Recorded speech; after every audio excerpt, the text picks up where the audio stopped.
प्रदीप कोश्यारी। बाबा, मैं भूत प्रेत से बहुत डरता हूँ। और आप कहते हैं कि भूत प्रेत होते तो हैं, लेकिन किसी का कुछ बिगाड़ नहीं सकते, किसी का कुछ संवार नहीं सकते। इसको थोड़ा सा और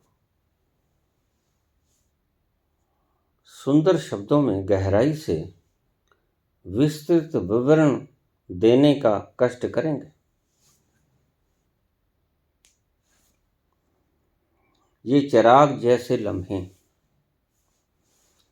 ये चिराग जैसे लम्हे कहीं रायगा न जाएं। ये चिराग जैसे लम्हे कहीं रायगा न जाएं। कोई ख्वाब देख डालो, कोई इनकलाब लाओ। कोई ख्वाब देख डालो, कोई इनकलाब लाओ। मेरे कहने से ही तुमने माना कि नहीं होते, मेरे कहने से ही तुमने माना कि होते हैं। तुम्हारी अपनी समझ नहीं, किस पे विश्वास करोगे? बहुत से लोग जो आपको ये ड्रामा दिखा के समझाने की चेष्टा करेंगे, प्रभाव डालेंगे कि ये होते हैं, ये होते हैं। मैं भी मुनकर नहीं, क्योंकि आत्मा मरने के बाद कहाँ जाती है? वो प्रेत भूत वही तो होते हैं। जो बीत गया वो भूत।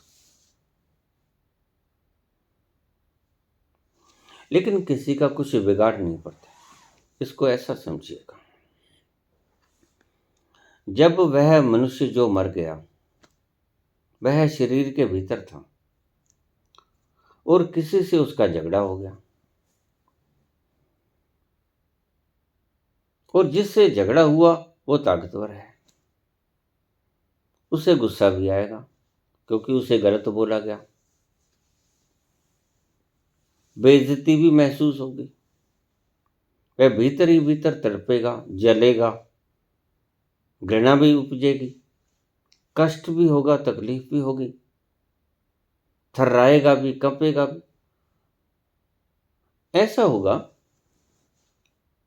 कि बदला ले, और कभी कभी बदला ले भी लेगा। वह आदमी जो आज भूत है, कल इस जामे में था, शरीर में था। जब वो शरीर में था तो उसकी कोई बेइज्जती कर गया, कोई उसके साथ दुर्व्यवहार कर गया, कुछ उसके साथ धोखा हुआ, कोई बेवफाई हुई, तो वह गुस्सा खाएगा। गुस्सा खाएगा, कमजोर हुआ तो भीतर ही भीतर अपने आप को दुखी कर लेगा, क्योंकि भावनाएं हैं। दुख दर्द से मारा मारा फिरेगा, तड़पता फिरेगा। इस फलां व्यक्ति ने मेरी बेइज्जती की, मुझे नुकसान पहुंचाया, वक्त आने पर हिसाब लूंगा। वक्त आए ना आए क्या पता लगता है। तो ऐसा सोचेगा वह व्यक्ति जो आज भूत है, कल इस मानव शरीर में था, धोखा दे दिया गया है, सब कुछ सोचेगा। लेकिन सोचेगा, दुखी होगा, बदला लेने की चेष्टा करेगा, और देखो किसी दिन अगर उसकी भावनाएं उसके कंट्रोल से बाहर हो जाती हैं, तो वह उस व्यक्ति को जिसके बारे में गुस्सा खाया था, जिसने धोखा दिया था, बेवफाई की थी, जिसने नुकसान किया था, वह उसको आघात पहुंचा सकता है, नुकसान पहुंचा सकता है, उसको कत्ल कर सकता है। क्यों? क्योंकि उसके पास शरीर है, उसके पास यंत्र हैं। उन यंत्रों का उपयोग वह अपने दुश्मन के विनाश के लिए कर सकता है। अगर सामने से अटैक न करेगा, चलते आदमी की पीठ में चूरा घोंप देगा। लेकिन नुकसान करना चाहता है तो नुकसान कर देगा, नुकसान कर सकता है। क्यों? क्योंकि उसके पास यंत्र है, हाथ है, हाथ में खंजर उठा सकता है, तलवार उठा सकता है, छुरा उठा सकता है, भोंक सकता है पीठ के भीतर और उस व्यक्ति का शरीर अपंग कर सकता है। तो उसमें दुर्भावना भी है, गुस्सा भी है, सताया भी हुआ है, चाहता भी है और शरीर भी है। और शरीर के जरिए वह अपनी भावनाओं को अंजाम तक पहुंचा सकता है। ये तो हुई बात उस भूत की, उस प्रेत की, जो जब तक शरीर में था और उसकी कोई बेइज्जती कर गया, उसने इंतकाम ले लिया। अब समझिए बात को। जीते जी तो उसके पास 100 साधन थे, न करे, कानून के डर से न करे, समाज के डर से न करे, मौका न मिले। लेकिन साधन थे, यंत्र थे, हाथ थे, पांव थे, चल के जा सकता था, प्रहार कर सकता था, शक्ति थी, हथियार ले सकता था, कर सकता था। मौका नहीं मिला या किया नहीं, किसी डर के कारण, भय के कारण, कानून के कारण, समाज के कारण। लेकिन जब वो मर गया, अब समझिए बात को, आपकी समझ में आएगी बात।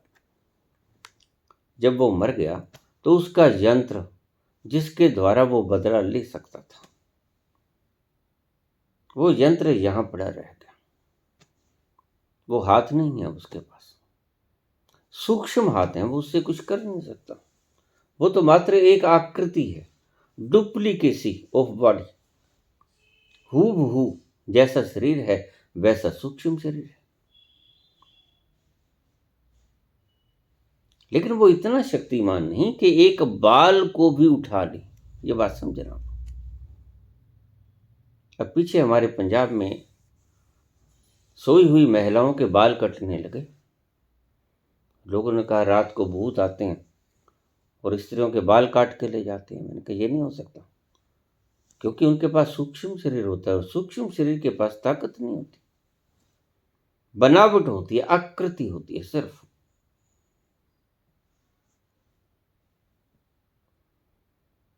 जब वो व्यक्ति मर गया, भूत बन गया, अब देखो,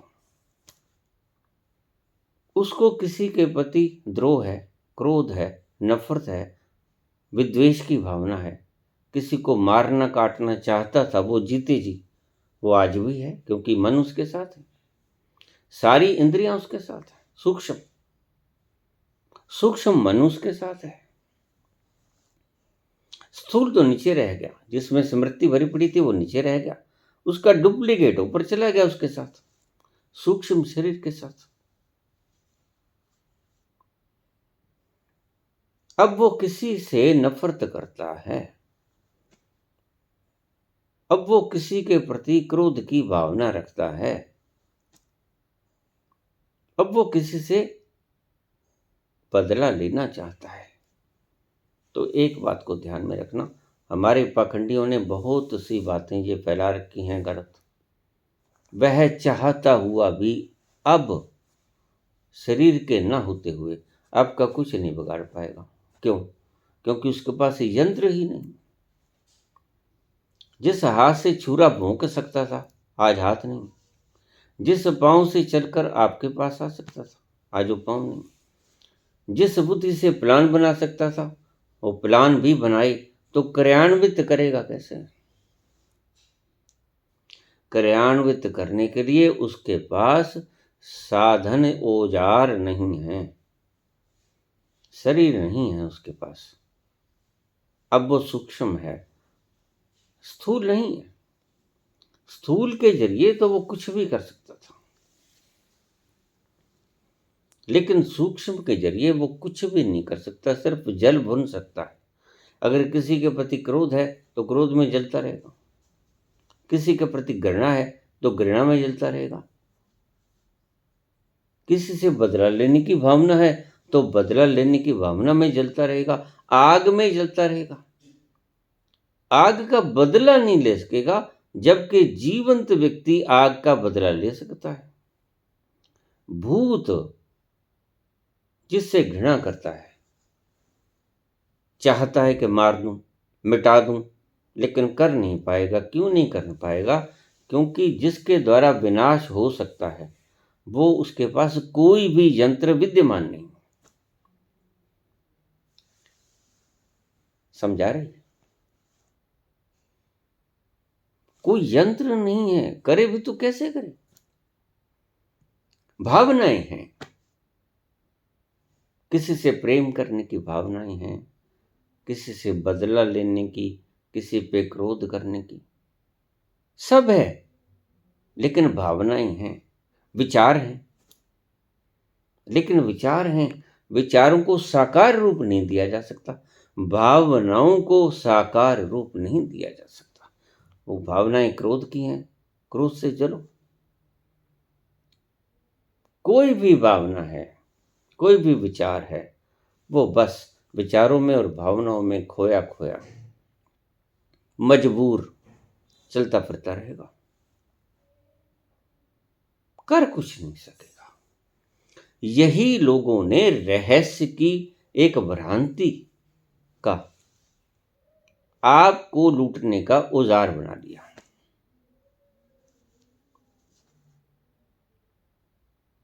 आप दुखी हैं, आप पीड़ित हैं, आपको बताया जाता है कि फलाने ये कर दिया, फलाने वो कर दिया। किसी ने कुछ नहीं किया और कोई कुछ कर भी नहीं सकता। जिसके द्वारा कुछ किया जा सकता है वो पहलू ही अलग है।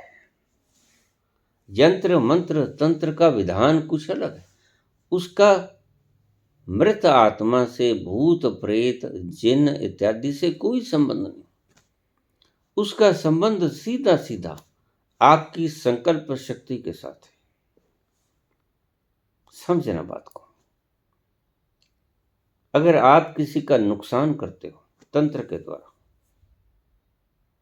मंत्र के द्वारा, यंत्र के द्वारा, फायदा या नुकसान, उसकी विधि ही अलग है। That's a separate chapter. उसको इसमें मत घसीटो।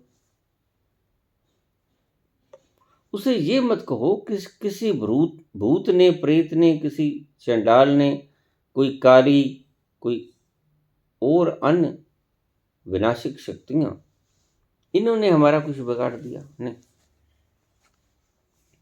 ये आपकी डर की भावना मात्र इन दुकानदारों ने फैलाई थी। इस शोषित वर्ग, शोषण करने वाले लोगों ने, जो आपका दोहन करना चाहते थे, उन्होंने ऐसे ऐसे प्रचार किया। मीडिया तंत्र बड़ा प्रभावशाली है। मीडिया तंत्र चिंदी का पहाड़ बना देगा, सांप बना देगा।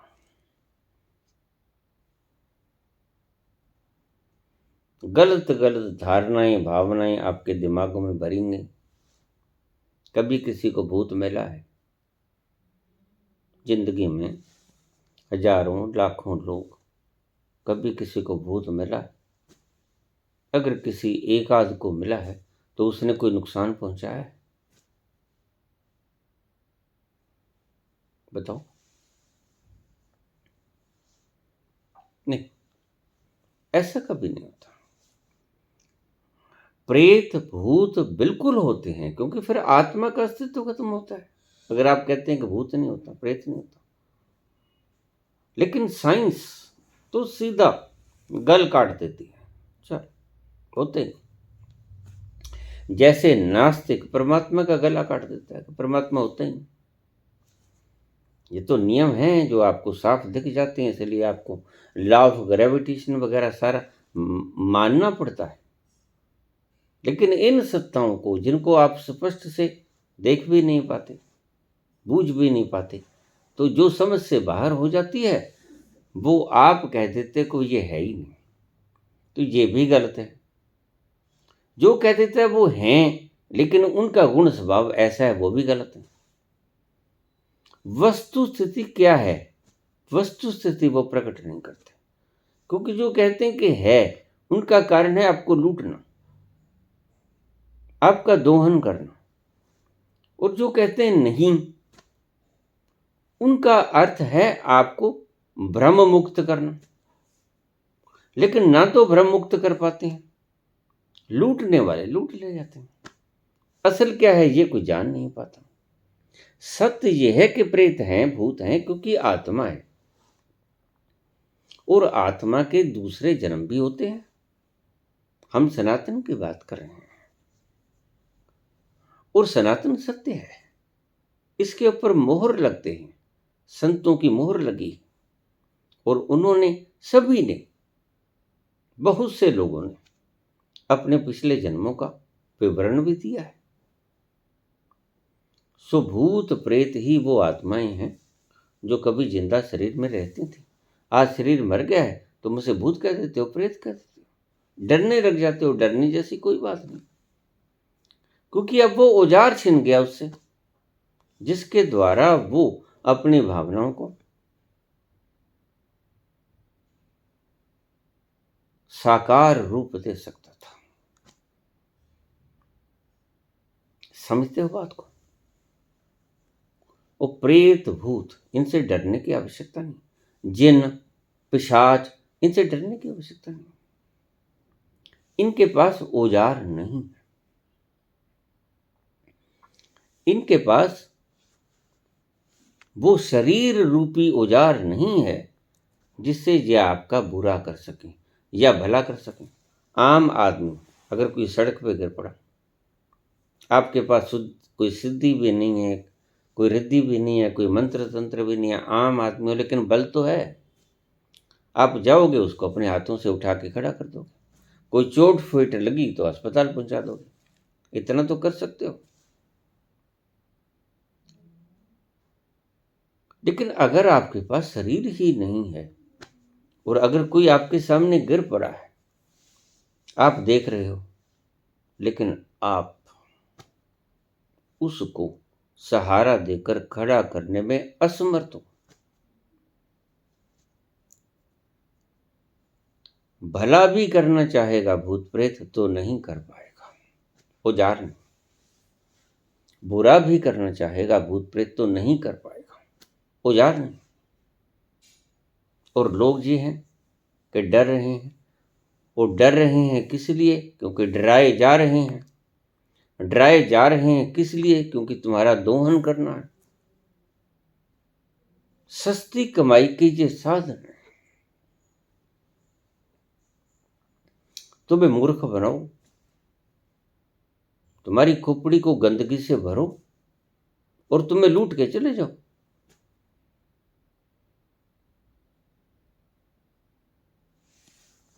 और ऐसा कोई आता नहीं। प्रत्येक व्यक्ति सरल रास्ते तराशता है, अमीर होने के सरल रास्ते तराशता है, बदला लेने के सरल रास्ते तराशता है, अमीर होने के सरल रास्ते तराशता। क्या करेगा? राजनीति में घुस जाएगा, किसी भी तरह की बेईमानी करेगा, चोरी कर लेगा, डाका मार लेगा। सरल रास्ते, बहकाना शुरू कर देगा दुनिया को। आपके पाखंड जो आपने सोच रखे हैं, उनको बढ़ा चढ़ा के बताना शुरू कर देगा। वो जरिया बना लेगा आपकी मूढ़ धारणाओं को, जो किसी गलत व्यक्ति ने कभी आपके मन में उंडेल दी थी, उन्हीं का फायदा उठा के विस्तृत रूप देके आपको ठगना शुरू कर देगा।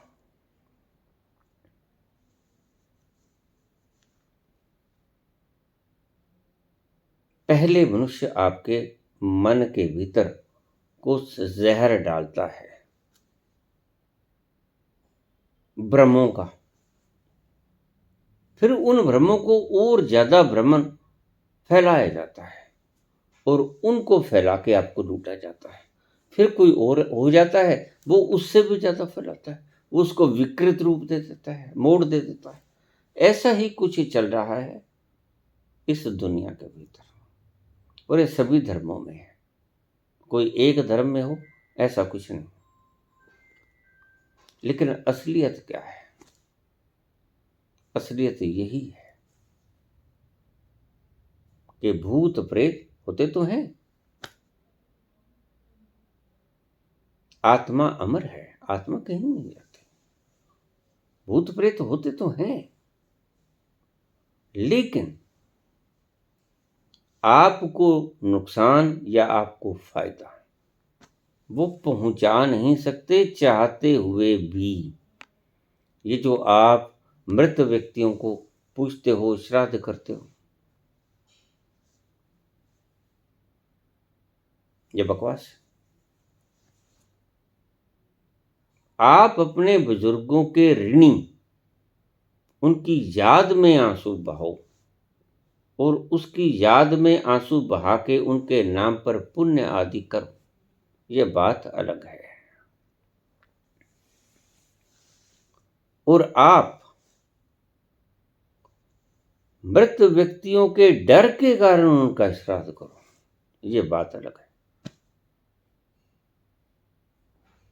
फर्क पड़ गया, इंटेंशन में फर्क पड़ गया। एक चीज तो किसी के प्यार को याद करके, किसी के वात्सल्य को याद करके, उनके किए हुए उपकारों को याद करके हम ऋणी रहते हैं, आंखों से अश्क बहाते हैं, उन्हें याद करते हैं और उनकी याद में हम दान पुण्य करते हैं। लेकिन ब्राह्मणों ने क्या कहा? दान सिर्फ ब्राह्मण को दो। ऐसा भूखे को भोजन करो, वस्त्रहीन को वस्त्र दो,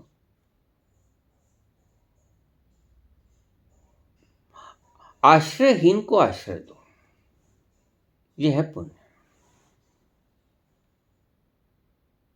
बहुत दुखी लोग हैं, सही पूछो तो बहुत भी मैंने कम कह दिया। नानक के वचन ज्यादा ठीक है।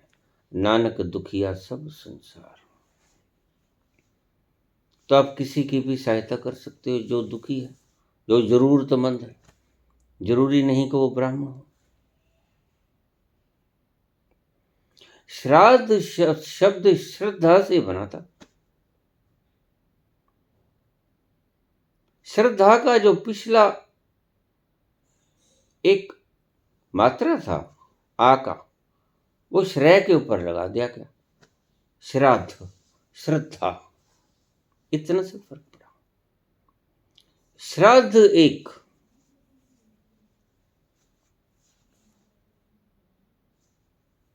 गलत परंपरा है, श्रद्धा एक शुभ परंपरा है।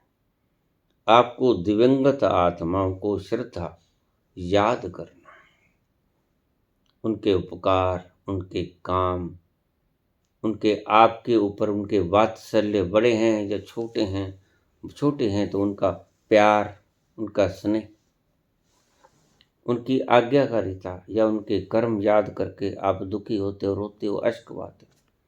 बड़े हैं तो उन्होंने आपके लिए क्या कुछ किया, कितनी तकलीफें झेली।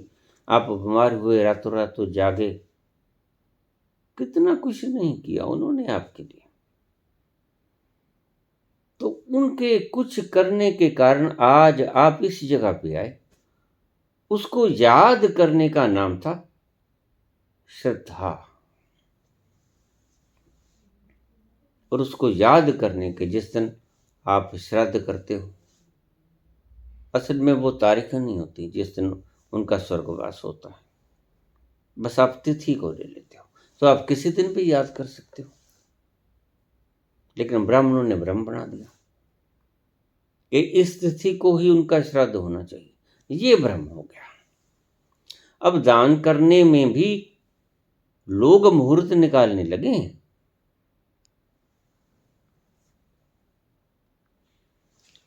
और जिनके लिए भी आप श्राद्ध करते हो उनको पता भी नहीं चलता। या तो जब आप श्राद्ध करते हो तब वो कहीं गर्भ प्रवेश कर गए होते हैं, अगर नहीं भी कर गए होते तो इधर उधर प्रकृति में भटक रहे होते हैं और इतने बेहोश होते हैं कि उनको पता ही नहीं चलता। कि मेरे लिए ये श्राद्ध कर रहे हैं, कुछ दिनों में भूल जाते हैं।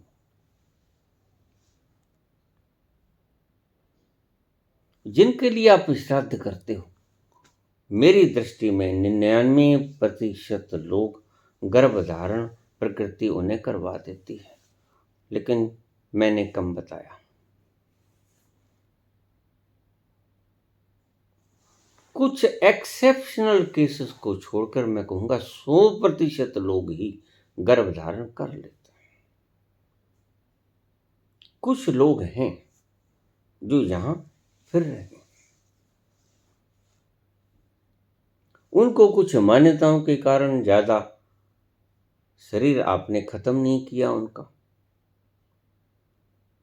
जलाया नहीं, उनको मोह है, तो ज्यादा देर तक यहां पर घूमते फिरते रहते हैं। असल में अगर आप सूक्ष्म दृष्टि, जिस दिन आपकी सूक्ष्म दृष्टि खुल जाए, तीसरे नेत्र से आप आती जाती आत्मा को देख पाओगे, तो आपको उनमें बहुतायत किसकी मिलेगी? ईसाइयों की या मुसलमानों की।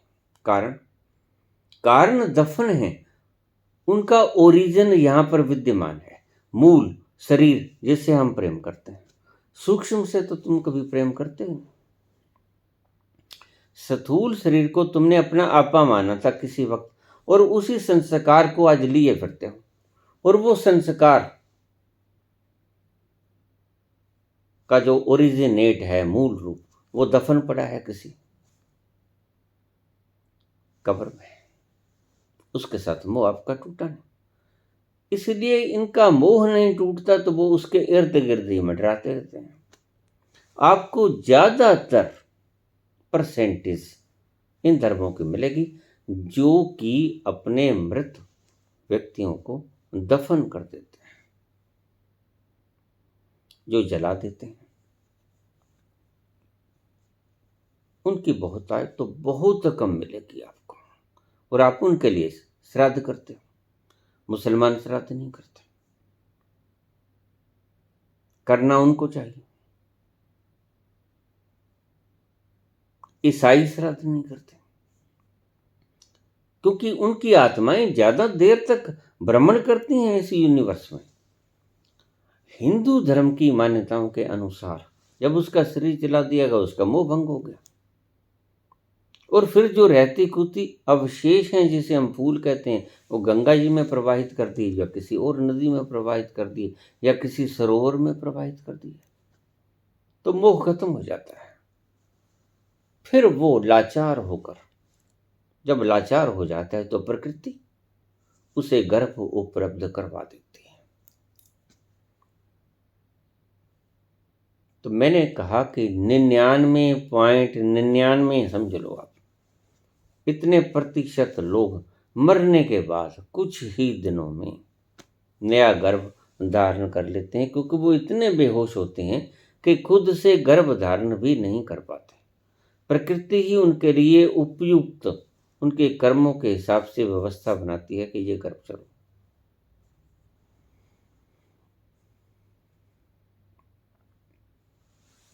भूत प्रेत होते हैं, अन्यथा आत्मा का अस्तित्व समाप्त हो गया होता, और आत्मा का अस्तित्व है, इसलिए भूत प्रेत भी होते हैं। लेकिन वो आपका ना तो अच्छा कर सकते हैं, ना बुरा कर सकते हैं। क्यों? क्योंकि उनके पास औजार नहीं है, यंत्र नहीं। यंत्र उनका कब्र में पड़ा है, यंत्र उनका जला दिया गया, और उनकी हड्डियां विसर्जित कर दी गई। चाहते हुए भी गुस्सा खा सकते हैं, बदले की भावना रख सकते हैं, कुपित तो हो सकते हैं, लेकिन बिगाड़ कुछ नहीं सकते, ये बात समझ लेना। भीतर ही भीतर जलेंगे, दुखी होंगे, अपने दुश्मनों को देखकर दुखी होंगे, जलेंगे, नफरत की भावना से भरेंगे, ईर्ष्यालु होंगे, कर कुछ नहीं पाएंगे। अब समझे मेरी बात?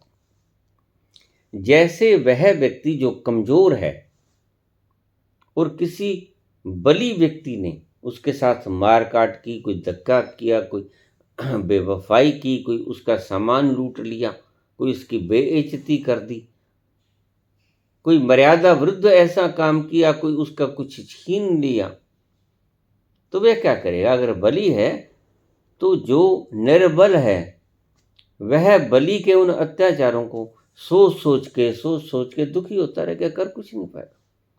और अगर कुछ थोड़ा बहुत उसने जिगरा निकाल लिया, साहस निकाल लिया, तो वह बदला भी ले सकता है। लेकिन भूत प्रेत तो किसी भी मामले में बदला ले ही नहीं सकते। जिंदा आदमी तो चूरा भोंक देगा, कहीं से पिस्तौल ले आएगा, मांग कर गट्टा मांग के ले आएगा, वो चला देगा, मार देगा व्यक्ति को। लेकिन भूत प्रेत के पास तो कुछ शरीर ही नहीं है जो पिस्तौल को संभाल ले। भार तो उठा नहीं सकते, एक बाल को भी नहीं उठा सकते, वो फूंक भी नहीं मार सकते क्योंकि श्वास नहीं लेते। आपको पता है, फूंक भी जिंदा आदमी ही मार सकता है। श्वास लेंगे तो फूंक मारेंगे, जो श्वास ही नहीं लेता, श्वास लेने वाला स्थूल शरीर ही नहीं है, सूक्ष्म शरीर श्वास लेता नहीं, इसलिए वो फूंक भी नहीं मारेंगे। आम आदमी फूंक मार के आपके सिर के बालों को हिला सकता है, भूत प्रेत आपके सिर के बालों तक को भी नहीं हिला सकता, इतनी भी शक्ति नहीं होती। मौजूदगी होती है, सिर्फ शक्तिहीनता होती है। भावनाएं होती हैं, विचार होता है, लेकिन कर कुछ नहीं सकता। अब जो कर कुछ नहीं सकता उसके होने का क्या अर्थ? अब ये दीवारें खड़ी हैं, जब तुम्हारे ऊपर गिर नहीं सकती, खड़ी हैं, तो फिर आप डरते क्यों इनसे?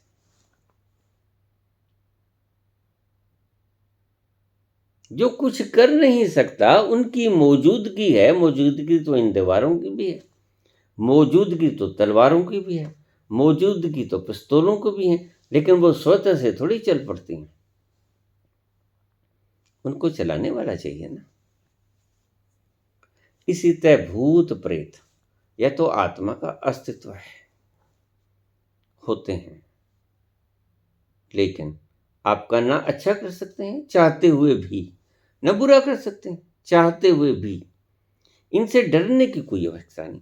इसलिए जो लोग, मैं कहता हूं इन्हें पखंडी क्यों कहता हूं, क्योंकि इन्हें मूलभूत सिद्धांतों का पता ही नहीं। ये कहते हैं कि हमारे पास फला व्यक्ति आया, ये भूत आया, ये प्रेत आया, ये सिद्ध कर लिया, ये वो सिद्ध कर लिया। कुछ सिद्ध नहीं होता, कुछ सिद्ध नहीं होता। कुछ तल से ऊपर जाके चीजें जो बली हैं, जिनके भीतर एक शक्ति होती है विशेष, जिन्हें हम देवी देवता कहते हैं, उनको भी ये उपाधि मिलती है। उनकी भीतर की स्टेट ऑफ कॉन्शियसनेस, और वो बुरा नहीं करते, वो अच्छा ही करते हैं, उन्हें हम देवता कहते हैं। ऐसी आत्माएं जो कॉन्शियसनेस में अपग्रेड हो चुकी हैं, वो मैंने आपको पहले भी बताया कि वह किसी संत पुरुष की कब्रगाह के पास या उसकी समाधि स्थल के पास मौजूद रहती हैं, क्योंकि उसके शरीर के तरंगों के अवशेषों के भीतर से जो तरंगे निकलती हैं वो इन्हें अच्छी लगती हैं।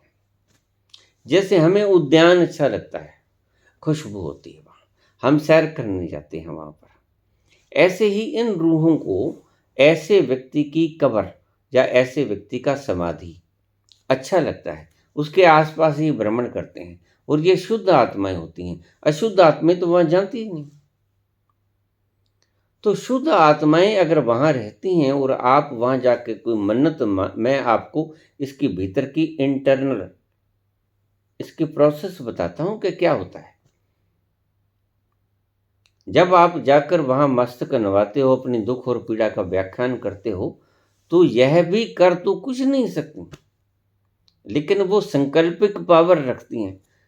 चेतना का बड़ा होना मतलब संकल्प का बड़ा होना।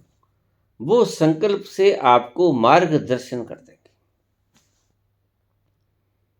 जिसने जो आपकी सहायता कर सकता है, जो आपके दुख का निवारण कर सकता है, वहां तक आपको पहुंचाने में मददगार होंगी।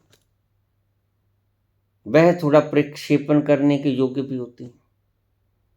जो व्यक्ति योग्य है वहां तक पहुंचा देंगी वो। लेकिन वो होंगी जिनमें कॉन्शियसनेस का स्तर ज़्यादा है। और जैसे ही कॉन्शियसनेस का स्तर ज़्यादा होगा तो एक बात याद रखिएगा, उस व्यक्ति में कॉन्शियसनेस के स्तर के बढ़ने का अर्थ ही ये है कि उस व्यक्ति में दुर्भावनाएं करीब करीब खत्म होंगी। वह बदला लेने की भावना से युक्त नहीं होगा, वह क्रोध करने की भावना से भी युक्त नहीं होगा, वह किसी अन्य लोभ लालच की भावना से, मान सम्मान पुजवाने की भावना से भी ग्रस्त नहीं होगा। जिसकी इतनी स्टेट ऑफ कॉन्शियसनेस ऊंची बढ़ गई है, वह आपसे कोई उम्मीद नहीं रखता, इसलिए हमने उसका नाम दिया देवता। जो देता ही देता है, जो आपसे मांगता कुछ नहीं। लेकिन हम तो रिश्वत देते हैं, हम तो प्रसाद सुख लेते हैं, हम तो मन्नतें मान लेते हैं और चढ़ा भी आते हैं, और वो खाता भी नहीं। खाते कौन है? ये आपको मूड बनाने वाले लोग। ये थी सारी भीतर की प्रोसेस एंटायर। भूत प्रेत होते हैं, भूत प्रेत आपका कुछ नहीं बिगाड़ सकते। भूत प्रेत खुद दुखी हो सकते हैं। जैसे आप जब शरीर में होते हो, निर्बल होते हो, तो आपको कोई गाली निकाल गया, मुंह के ऊपर थूक के आपको बेइज्जत कर गया, तो आप क्या करेंगे? कुछ नहीं करेंगे, भीतर भीतर जलेंगे। फला अपमान कर गया, इसने मेरा इतना नुकसान कर दिया। कर कुछ नहीं पाएंगे। अगर कुछ कर पाएंगे तो आपके पास साधन है। छुरा भोंक दोगे, पिस्तौल मार दोगे, उसको मार दोगे, हत्या कर दोगे, तलवार से सिर काट दोगे। लेकिन प्रेत के पास, भूत के पास तो ये भी नहीं। वह मात्र दुखी होगा, वह मात्र संतप्त होगा, वह मात्र भावनाओं से दुखी होगा, कर कुछ नहीं पाएगा, न अच्छा न बुरा। जो कौन, ये मैं आम चेतना अवस्था के लोगों की बात करता हूँ। जो 70% से ज़्यादा चेतनाएं, 60% से ज़्यादा चेतनाएं उठ गई हैं ऊपर, उनमें ये भावना खत्म हो जाएगी, बदलेगी।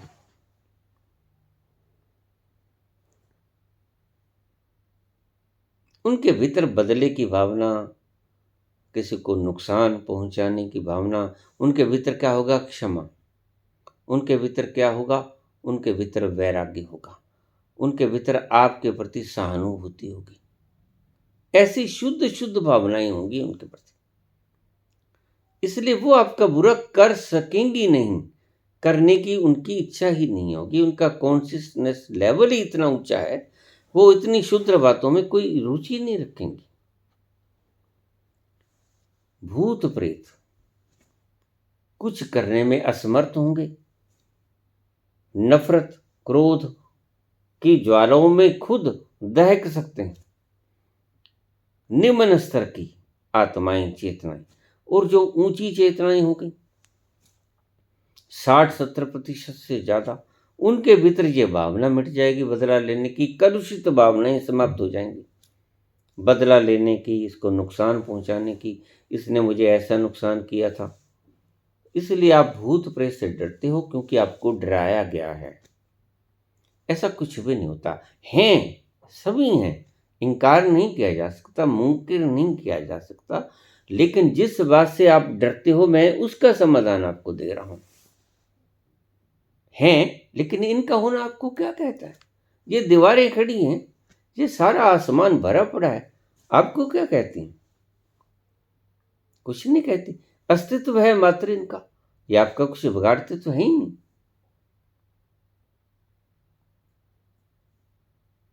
इसलिए इनसे डरने की कोई आवश्यकता नहीं।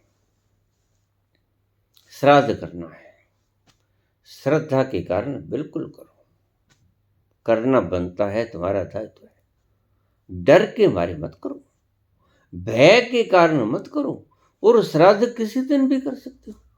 इन्होंने तो कहानियां छोड़ ली हैं कि अश्विन महीने के कृष्ण पक्ष में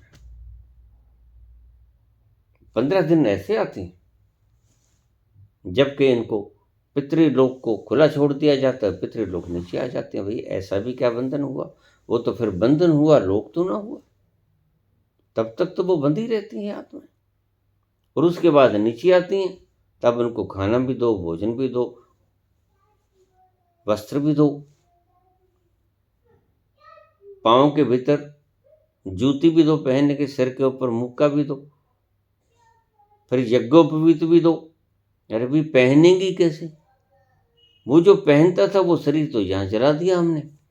सूक्ष्म शरीर को आवश्यकता नहीं, न सर्दी लगती है न गर्मी लगती है।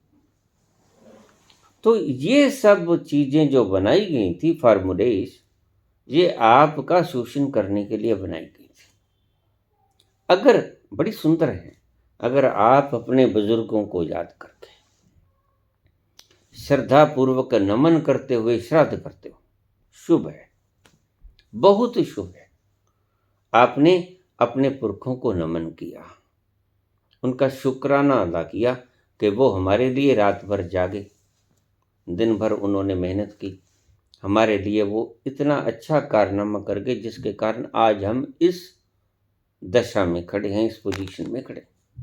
ये बात है अलग।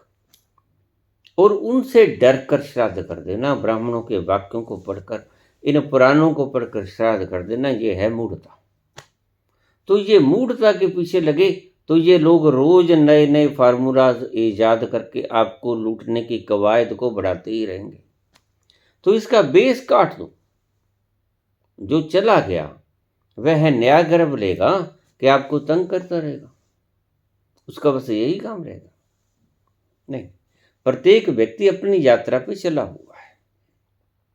ये शरीर छीन लिया गया या छिन गया किसी हिसाब से, तो वो नया शरीर दे देगी। प्रकृति की जिम्मी है, प्रकृति जिम्मेवार है। इसीलिए आप डरो मत उससे, जल्दी ही वो शरीर ग्रहण कर लेती है। आम तौर से जैसा मैंने अनुभव किया, आम तौर से एक आत्मा 80 से 90% आत्माएं 20 से 30 दिन के भीतर या 30 से 40 दिन के भीतर नया गर्भ ग्रहण कर लेती है। प्रकृति उन्हें मुहैया करा देती है। मैं हिंदू धर्म की बात करता हूँ, सनातन की। सिख धर्म भी इसमें आ गया, जैन धर्म भी इसमें आ गया, बौद्ध भी इसमें आ गया, क्योंकि ये तो सभी अंग हैं। जो जला दिया गया वह करीब ज्यादा से ज्यादा 40 दिन तक शरीर ग्रहण कर लेगा। और जो दफन किया गया उसका कोई वक्त नहीं निर्धारित किया जा सकता। उसका तो फिर जब भ्रम टूटेगा, मोह टूटेगा, तो प्रकृति उसे कहती ठीक, जब भ्रम टूट जाएगा मैं तुझे जन्म दे दूं। प्रकृति अपना कर्तव्य करती है आपकी भावनाओं को देखकर, आपकी चिपकाहट को देखकर। अगर मृतक शरीर के साथ आपकी चिपकाहट बनी हुई है, उतनी ही देरी हो जाएगी गर्भ धारण करने में।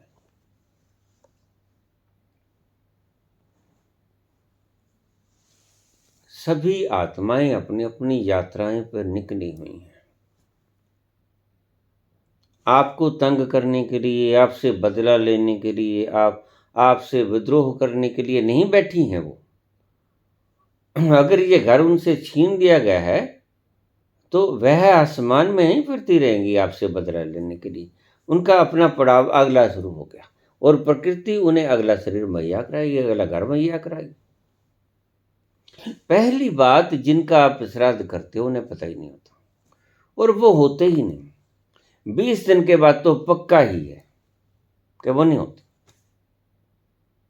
40 के दिन के बाद तो बिल्कुल ही पक्का है कि नहीं होती। इसलिए 13 दिन हमारे हिंदू धर्म में बनाए थे सनातन में, कि 13वीं कर दो, क्योंकि उन्होंने ये पाया, विदेशियों ने, कि 13 दिन के बाद आत्मा गायब हो जाती है। आत्मा नहीं देखते, किसी गर्भ में चली जाती है। तो उन्होंने 13 दिन बता दिए, 13 दिन तक। लेकिन मैं ये कहता हूँ जैसा मैंने देखा 20 दिन, या ज़्यादा से ज़्यादा जो मैंने प्रमाण देखे 40 दिन से ज़्यादा कोई व्यक्ति बिना गर्भ के नहीं रहता।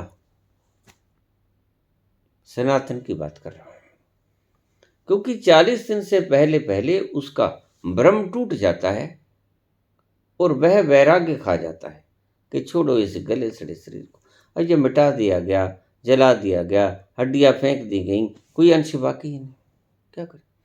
और लोग बताते हैं कि जो मर गया उसकी जो चीज़ें बाकी रह गई उनको ऐसा करना चाहिए, ऐसे, ये सब भ्रम में डालने की बात है।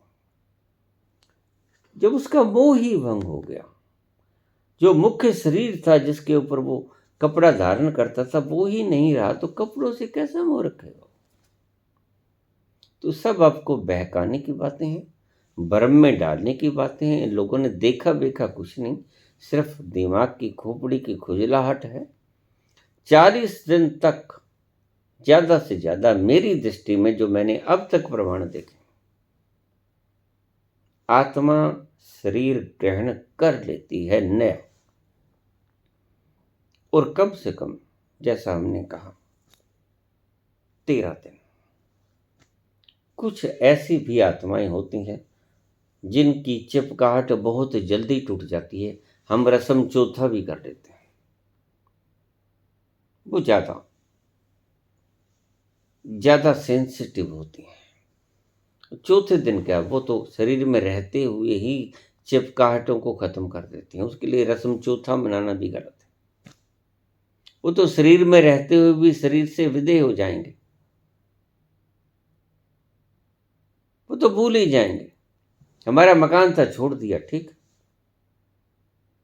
तो ये थी सारी आपको मैंने जो भीतर की संरचना बताई नियमों की, प्रकृति के नियमों की। और डरने की आवश्यकता नहीं है, भूत प्रेत पिशाच चंडाल वगैरह कुछ आपका कुछ नहीं बिगाड़ सकते। अगर किसी में ऐसा हो, कोई कहे ये बात हो, मानना मत, यह होता नहीं। और अगर कोई प्रमाण देने को राजी हो तो आमंत्रित है, खुला आमंत्रित है।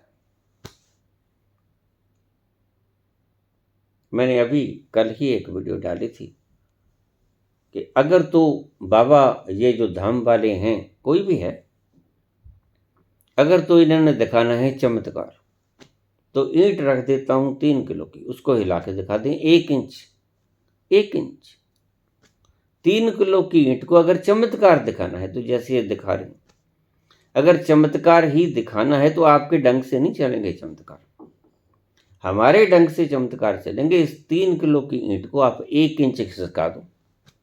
और अगर चमत्कार नहीं दिखा रहे हो, आप भला करने के लिए संसार में प्रकट हुए हो, भय प्रकट कृपाला दीन दयाला कौशल्या हितकारी, अगर कुछ ऐसा है तो फिर मैं एक 4th स्टेज का कैंसर ग्रस्त मरीज जिसको डॉक्टर्स ने जवाब दे दिया है वो आपके पास ले आता हूं, उसको आप ठीक कर दो।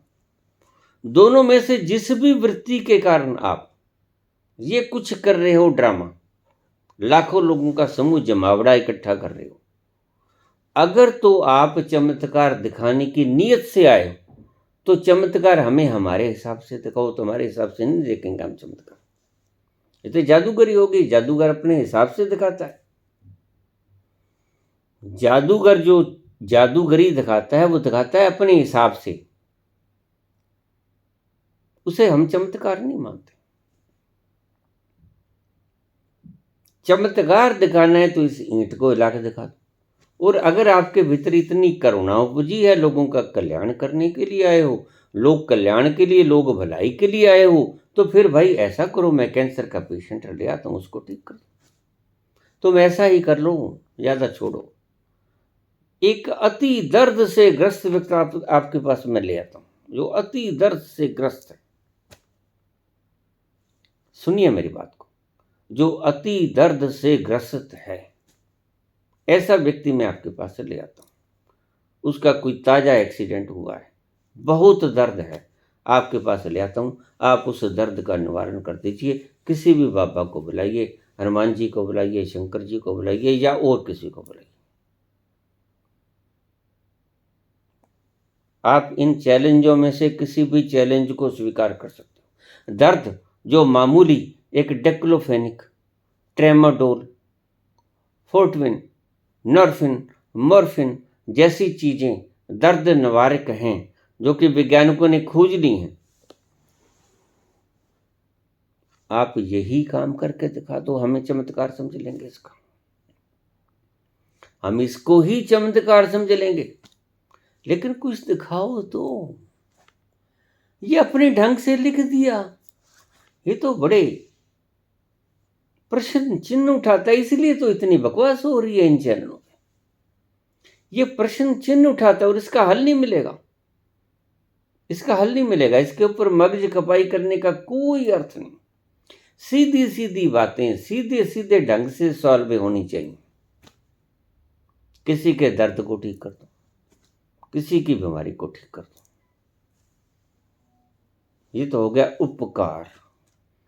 अगर आपने दीनदयाला की तरह अवतार लिया है और अगर आपके पास ग्रेस है किसी की, हनुमान जी की, या वो बरतो भले के लिए, तो दर्द में छटपटा रहा रोगी दर्द से मुक्त कर दोगे, बड़ा भला होगा। और हम लेके आते हैं तुम्हारे पास, करो ठीक। ऐसा नहीं है कि वो 5 दिन तक तड़पता रहे, नहीं नहीं नहीं। ट्रेमाडोल का इंजेक्शन 20 मिनट में असर कर जाता है।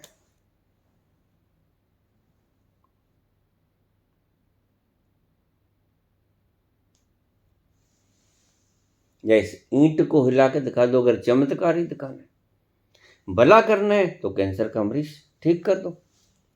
और हजारों रोगों से ग्रसित लोग हैं जिनको मशीनें नहीं पकड़ पाती, उनको ठीक कर दो। नहीं हो पाएगा।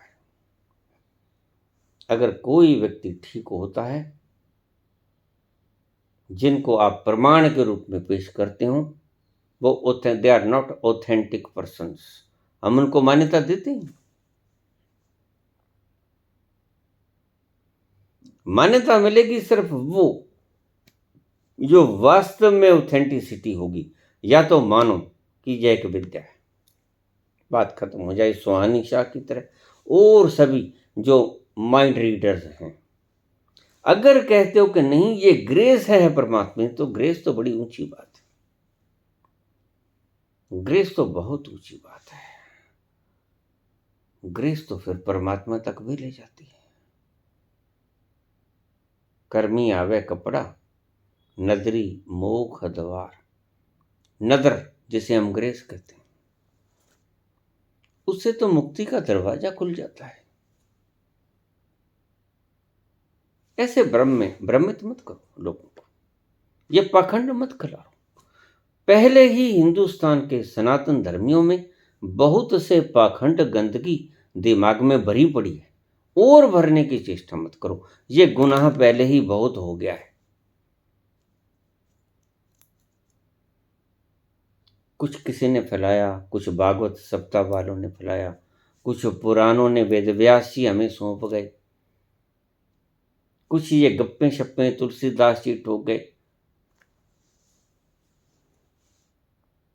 बाल समय रवि भक्ष लियो, तब तीनों लोक भयो अंधियारो। मैंने पूछा हनुमान जी से, आप कैसे निकल गए? आप तो धरती के ऊपर रह रहे थे और धरती से 13 लाख गुना बड़ा, 13 लाख गुना बड़ा ये सूरज है, आप कैसे निकल गए इसको? हंसने लगे। अब कोई मूर्ख अगर लिख जाए तो बाबा का क्या दोष?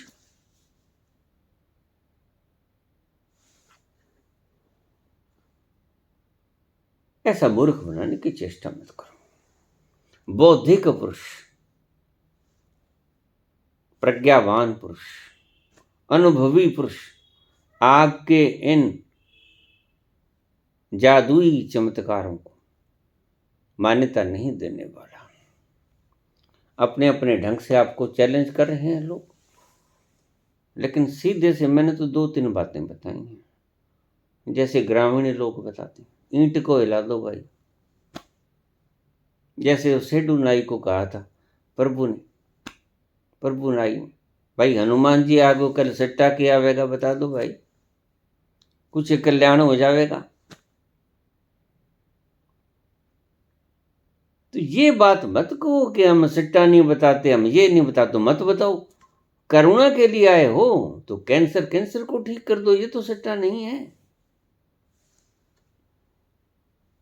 बहुत सी ऐसी व्याधियां हैं जो ठीक नहीं होती, डॉक्टरों के समझ में नहीं आई।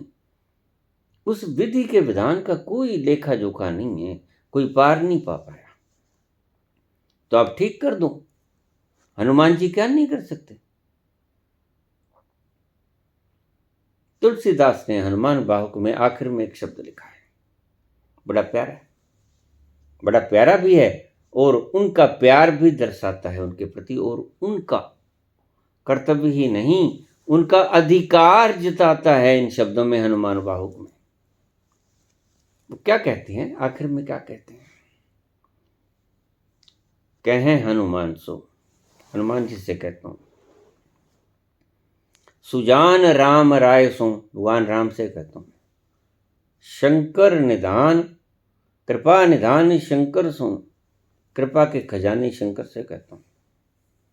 उनके कोढ़ हो गया था हाथ में, कोढ़ ठीक नहीं हो रहा था, यंत्र मंत्र तंत्र उपाय वैद्य सब फेल हो गए। तो सभी को कहते हैं वो, कहें हनुमान सो, सुजान राम राय सो, कृपा निधान शंकर सो, सावधान सुनिए, मेरी बात को सावधानी पूर्वक सुन लीजिए।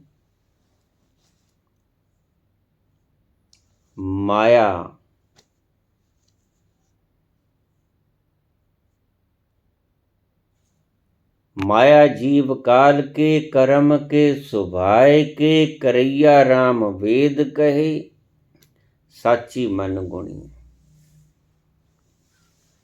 वेद भी कहते हैं, संत भी कहते हैं कि करने कराने वाला परमात्मा है, और मैंने सच्चे मन से इसे स्वीकार किया है।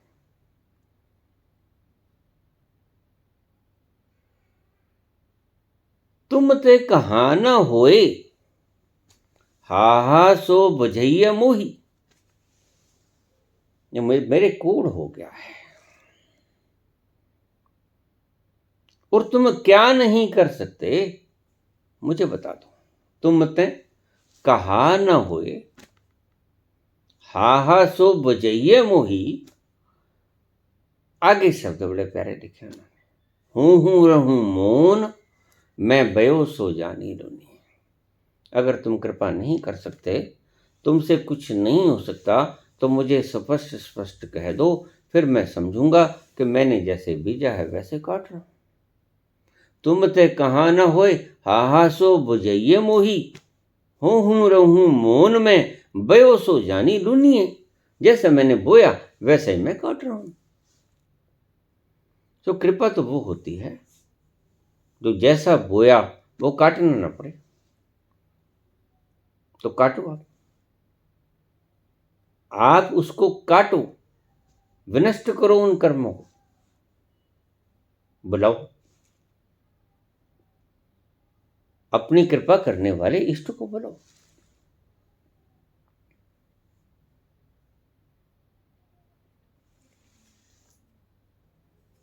तो फिर ईश्वर की कर्म पद्धति और फल पद्धति बेकार होकर रह जाती है, निष्प्रभावी, बकवास।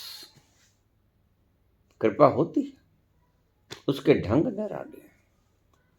कृपा होती है, उसके ढंग निराले हैं, और रातों रात चमत्कार नहीं होता। ये क्या कृपा कम है कि आपके मस्तिष्क में उसका सही इलाज डाल दिया जाए, यह भी तो कृपा है कि ये इस दवा से ठीक हो जाएगा मर्ज, इसको कहते हैं कृपा। तुम कृपा कहते हो कि बस हनुमान जी ने कृपा कर दी और उनका कोढ़ दूर हो गया। नहीं नहीं, ऐसा कभी होता ही नहीं। नियमों के भीतर ही रोग होता है, नियमों के भीतर ही रोग खत्म होता है।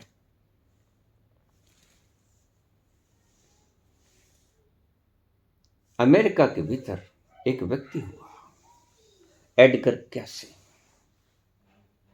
वो गिर पड़ा दरख्त से, बेहोश हो गया, कोमा में चला गया। डॉक्टर ने आस छोड़ दी, जवाब दे दिया। लेकिन क्या हुआ, अचानक वो बोलने लग गया। और वो बोलते बोलते कहने लगा कि मैं ऐसे कर गया था, ऐसे ऐसे करके ये दवाई ले आओ और मुझे खिला दो, ठीक हो जाऊंगा। और फिर कोमा में चला आया था। एडगर कैसी। ऐसा हुआ। कौन था वो बताने वाला? वो कृपा, निधान, उसको कहते हैं कृपा। वो किसी और तल से आती है। उसका अभी विस्तृत विवरण करूंगा तो वीडियो बहुत लंबी हो जाएगी। तो खोज के लाया गया, घूंट घूंट के पिलाया गया, वह व्यक्ति कोमा से बाहर आ गया। और उसने इतने लोगों का इलाज किया बेहिसाब, और कभी कोई पैसा नहीं लिया। यह था संतत्व, यह था कृपा का प्रसाद बरसाना। उसके ऊपर कृपा हुई। उससे जब कोई पूछता, वह उस स्थिति में चला जाता। फिर तो वह व्यस्त हो गया था, फिर तो उसे समझ आ गई थी कैसे जाना है। और उस स्थिति में जाकर वो दवा बताता कि ऐसा करो। उसने हजारों लोगों को ठीक किया इस कृपा के कारण। लेकिन कृपा छू मंत्र से नहीं आई, ये बात समझ लेना। आशीर्वाद है ऐसा नहीं होगा। आशीर्वाद है कहने से नहीं होगा। उसने कियासी ने बताया कि ये ऐसा ऐसा करो, ये दवा लेके आओ, कहीं से लेके आओ, ये दवा प्रयोग करो, ठीक हो जाएगा। और ऐसा कुछ हुआ, ठीक हो गया। हजारों लोग अमेरिका के अंदर एडगर कियासी ने ठीक किए। ये होती कृपा, जिसे आप कृपा कहते हो।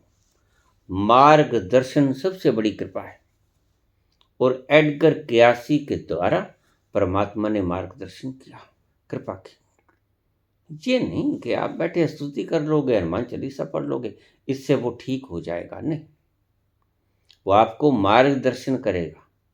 हनुमान चालीसा ऐसे काम करेगी, आपकी मूर्खता के हिसाब से नहीं करेगी। वो आपको मार्गदर्शन करेगी। और मार्गदर्शन से बड़ा भला काम कोई होता ही नहीं। आप तो कह देते हो कि ये ऐसे है, ऐसे है, ऐसे, ठीक है, डायग्नोज कर दिया आपने। ट्रीटमेंट के बजाय आप क्या कहते हो? आशीर्वाद है, ठीक हो जाएगा। कोई ठीक नहीं होगा। ठीक होगा through valid process. Valid process क्या है? वैलिड प्रोसेस ये है जो मैंने उदाहरण दी एडगर कियासी की। बाबा ठीक करेंगे, मार्गदर्शन करके ठीक करेंगे। उनकी बुद्धि में वो घुसेड़ देंगे कि ऐसा करो। मार्गदर्शन से ही समस्याएं हल होती हैं। ये है समस्या, ही नहीं कहते हैं देवता। और बाकी की जिन्हें भूत प्रेत से आप डरते हो, उनमें तो ऐसा कुछ होता ही नहीं। लेकिन जो बता सकता है देवी देवता, उस उच्च चेतना के तल पे पहुंच गया है, जो आपको बता सकता है कि आपका दुखड़ा ऐसे निवृत्त होगा। वह आपके दिमाग में ये बात को बिठा देगा थ्रू वेव्स, रेन्स, और आपको मजबूर कर देगा कि आप ऐसा करो। और आप ऐसा करेंगे, आप ठीक हो जाओ। मात्र ऐसा कहने से तो कुछ होने को नहीं है। यह एक कर्मबद्ध श्रृंखला का हिस्सा है। ठीक होते हैं, देवी देवताओं की कृपा से ठीक होते हैं। लेकिन उसका आंतरिक रहस्य क्या है, वो मैंने आज खोला आपके सामने। तो जैसे एडगर कियासी लोगों को ठीक करता था, 30,000 के करीब लोग उसने ठीक किए, असाध्य बीमारियों से युक्त, जिनकी दवा है। ईश्वर की सृष्टि में क्या नहीं, सब कुछ है। ऐसे लोगों की आवश्यकता है जो अपने भीतर जाकर अनुसंधान कर सके। और ऐसे लोग हुए हैं धन्वंतरी जैसे। उन्होंने अनुसंधान किया है। उनकी बताई हुई चीजें या तो हमारी गुलामी ने तबाह कर दी, या हमारे राक्षसों ने, गलत उपदेशकों ने अपने लोभ के लिए प्रयुक्त कर दी और वो फार्मूला लेके वैद्य मर गए। ऐसा हुआ है हिंदुस्तान के साथ। इसलिए हिंदुस्तान ठगा गया इन मूढ़ताओं के द्वारा, इन लोभी पुरुषों के द्वारा। ये थी सारी विडंबना, सारी कहानी। आपको समझा दिया गया है बड़े सरल शब्दों से। भूत प्रेत से डरना मत, ये जिन वगैरह से डरना मत। बिल्कुल नहीं होते हैं, बिल्कुल नहीं होते हैं। ये सिर्फ आपके मानसिक भ्रम है, साइकोलॉजिकल रोग हैं आपके। ये जो सिर मारते हैं, इनमें कुछ नहीं आता, कोई बाहर की चीज नहीं होती, ऐसा कुछ नहीं होता। ये आपके ही भीतर का दबी हुई दमित वासनाएं उभर के सामने आ रही हैं। चीखो चिल्लाओ। अगर इनको एक कमरे में वैसे ही स्वतंत्र कर दिया जाए कि आप जो जी करे करो, चीखो चिल्लाओ, उछलो कूदो। अगर मारना है किसी को, तकियों को मारो, तो सभी भावनाएं बाहर वातावरण में प्रेषित हो जाएंगी और ये हल्के हो जाएंगे। धन्यवाद।